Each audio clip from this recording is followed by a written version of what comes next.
ইসলামেরা এটা একটা ব্যবসা প্রতিষ্ঠান। আল্লাহ সুবহানাহু ওয়া তাআলা পবিত্র কোরআনে ব্যবসাকে হালাল করেছেন এবং সুদকে করেছে হারাম। সুদ একটি জঘন্যতম অপরাধ। ইসলামের 60টি জঘন্যতম অপরাধের মধ্যে সুদ একটি।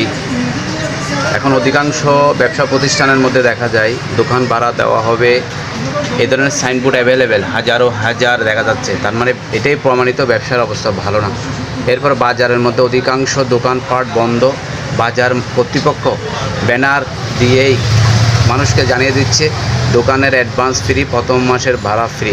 তার অর্থ এটাই ব্যবসা প্রতিষ্ঠানের অবস্থা ভালো না। এর মধ্যে আমি গবেষণা করে দেখেছি এর কারণটা হলো সুদের কারণে। এক একজন ব্যবসায়ীর কাছে 8-10টি এরও বেশি বিভিন্ন প্রকার এনজিও, সমিতি, ব্যাংক থেকে লোন নেওয়া। তো ব্যাংকগুলো, প্রতিষ্ঠানগুলো এগুলো হলো সুদে লেনদেন। টাকাটা পরিশোধের একটি মাধ্যম হলো কিস্তি মানে হলো বিভক্তি। সুদের টাকাকে বিভক্তি করে দেওয়ার নামে হলো কিস্তি।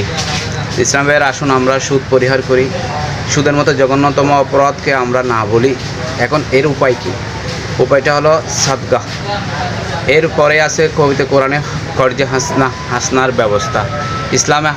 ইসলামে বাঁচার ব্যবস্থা আছে, কিন্তু আমরা একটু গুমরাই, মানে সত্যকে অস্বীকার করি, বুঝতে চেষ্টা করি না, যার কারণে আমাদের আজকে এই বেহাল দশা। ইসলামের আসুন আমরা ইসলামের বিধিবিধান মেনে চলি, আল্লাহর কোরআন মেনে চলি, আমাদের সুন্দর জীবন গঠন করি, সুদকে না বলি।